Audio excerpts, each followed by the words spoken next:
Right, welcome back to week 3 of owning a Pokemon business. A 3 or 4 figure Pokemon business, depending on how you want to look at it. So, going off purely the website, so all organic traffic that I've generated through social media marketing, and presumably some people just randomly falling from the website. Actually, I think most of it is social media. So, we're 3 figure. If I include sort of eBay sales as well, then it gets up to 4 figure. However, looking at the week to date, we have done £384 in sales.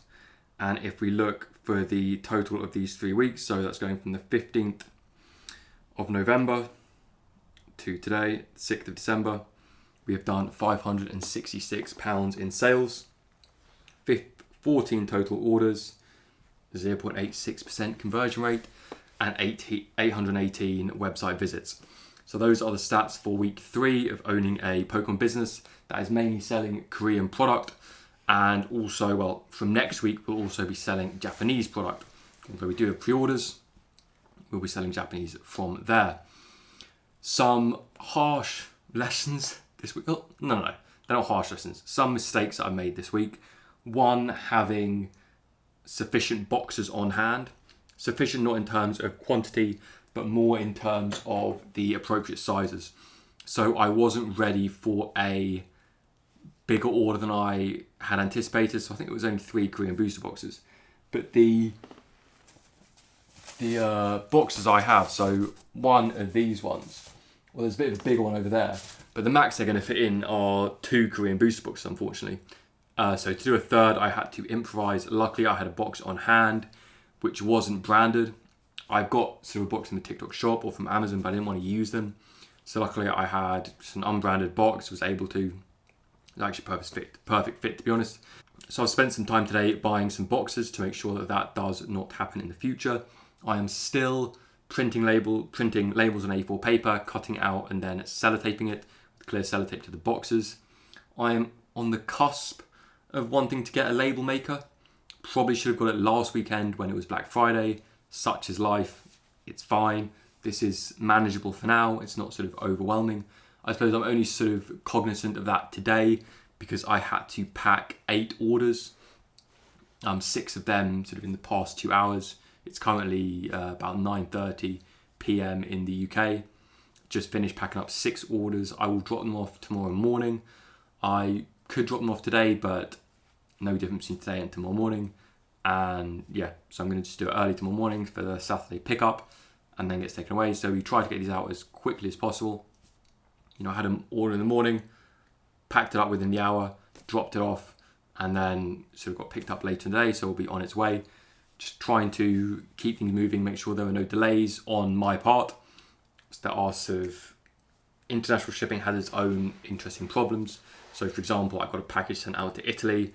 There was a cyber attack on the Italian postal service, so imports to Italy are stalled at the moment, which is quite annoying, but such is life. There's nothing I can really do about that, apart from sort of apologise and offer compensation to those customers in the future to ensure that there's no bad blood against me, not that there would be, but customer service is, when you're in a business like Pokemon, so you're reselling product, you're importing from wholesalers and then you're selling it to a domestic market.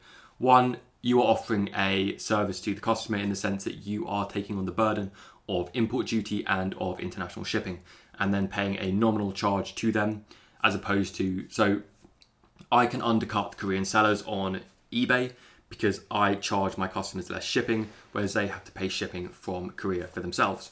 So that's an advantage that I'm taking. I'm sort of economies of scale, taking on the burden of import duty, risks, sending money sort of with no buyer protection to these wholesalers, building relationships with them, and then passing on that to the customer. So, what was I talking about? Why was I making that point? So I'm taking on that risk, selling to the customers. Absolutely no idea. Oh, yes, right. So I am selling that. So that is one benefit that I'm making. But anyone can do that. Anybody can set up this business. So that's not really a competitive edge with them. The only way that you can compete with other people doing the same thing domestically So for me within the UK, or even I suppose in Europe, one, my marketing strategy, how aggressive I am with that, how persuasive I am, how trustworthy I am, how perhaps transparent I am, because there is a level of appreciation towards that. So there are some people who just don't make any content. So for example, one of the bigger importers of Japanese and I would say also Korean product is Japan to UK, but they do not have a social media presence. And they also don't have as competitive prices before you go and look them up. Get that in there first. So there is that edge of competitiveness at one. Okay, you can make it in terms of prices, you can make it in terms of your social media strategy and how much you are marketing. Third, you are competing on customer service. Whoever offers the best customer service is the one that the customers will remember, the one that they will go back to, and the one that they won't mind paying a couple of pounds extra. Just happens to be the advantage that we can undercut them as well. So we are trying to deliver on all three fronts. We are importing, so no import duties, no shipping for the customers. We are making sure that we are competitive in terms of our customer service, and we are making sure that we are undercutting everyone who is competing against us. And then we're offering a trustworthy, reliable, cheap, and deliverable on customer service product. And frankly, sort of that is the aim, to tick all of those boxes, particularly at the start in terms of undercutting, as one of our trust a customer base. If you can buy the same product from a more trusted source or a more established source, you would buy from them, unless you have sort of some particular affinity for the person who is providing an alternative, maybe due to social media presence. But competing on all of those fronts gives you the best advantage to succeed and the best place for your business to grow. So that's what we're trying to do. And ensure that we're covering all of those fronts, and so offering compensation to a shipper who's getting something delayed is something that is good to do. So that is was the second issue rather that came up. The third issue is also related to shipping, in that if you are setting up a business, Pokemon or whatever, make sure you get your weights right on Shopify for their custom shipping models, or just make sure that you are giving the appropriate price to the appropriate products. So for example, I put up a super electric breaker and the weight was, I think it's 250 grams. And I had two shipping options, both for 250 grams. One is for boxes, the other is just for, It is for padded envelopes. So smaller boxes, so things for like booster packs, stuff like that. And because it's on the cusp, it clearly sort of Shopify appears to default to the lighter option. So I went with that. And then unfortunately I lost money on the sale because of that shipping. So that was an unfortunate thing, but it happens once, you can correct it. It's not a big deal. You're not losing much in the grand scheme of things in terms of how much product and how much profit on other things you should be making.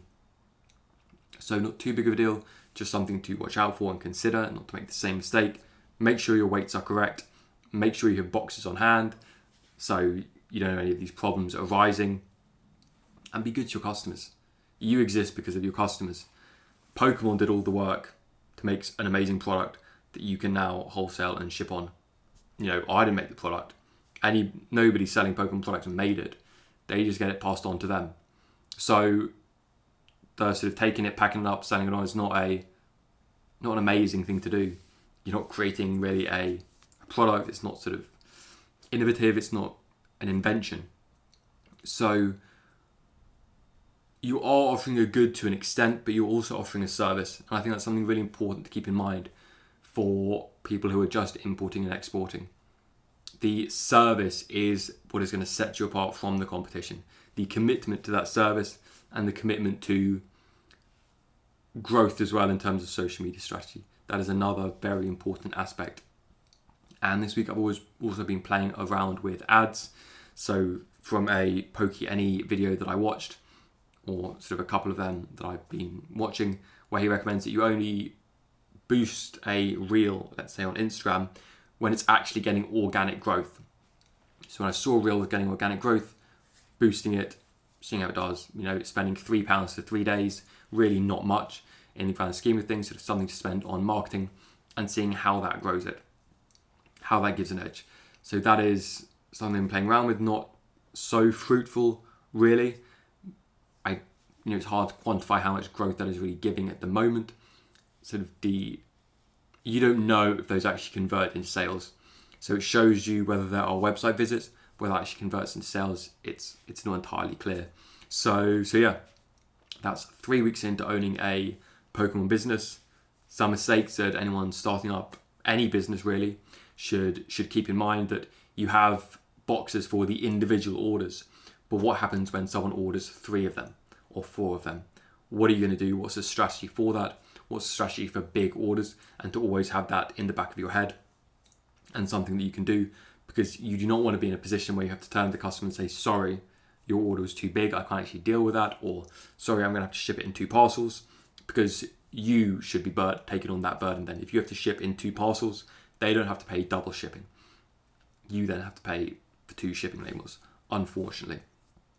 That's sort of the right thing to do, I think, in terms of business. So yeah, 3 weeks in, 3-figure business, maybe 4-figure, but I want to stay sort of just from the website, just from my organic traffic, because to be honest, it's not that hard to make money on eBay if you are selling, particularly if you're selling just for personal use, because there are no fees now, which is a great benefit to eBay. Anyway, there we go. If you want to see other long form content just talking about anything to do with Pokemon, but usually Korean and sort of the future of Pokemon perhaps, then check out some other videos, the other videos on my channel. I also have some unboxings and some packing videos, where again, just chatting about things to do with Pokemon. Follow me on the other social medias if you are interested. They're all linked down below. If you want to support me in a financial way, and you want to get some Korean product as well, then you can find that at www.thechase.club. Sponsor of today's video, sponsor of every video, and they'll be linked down below in the description as well. Thank you very much for your time. I really appreciate you watching, commenting, liking, anything that you do to support the channel. Whether you buy or whether you don't buy, it's the same to me. I really appreciate the support. Thank you very much. One last thing, biggest order that we had today was £125, biggest order so far. We also had a £90 order today. So actually today was a great day in terms of big volume sales, but also difficult in terms of boxes. And now I will leave you. Thank you very much for watching. Thank you for all the support, everything that you do. I really appreciate it, and very grateful for the position that I am in with this. Thank you very much, and I'll see you in the next one.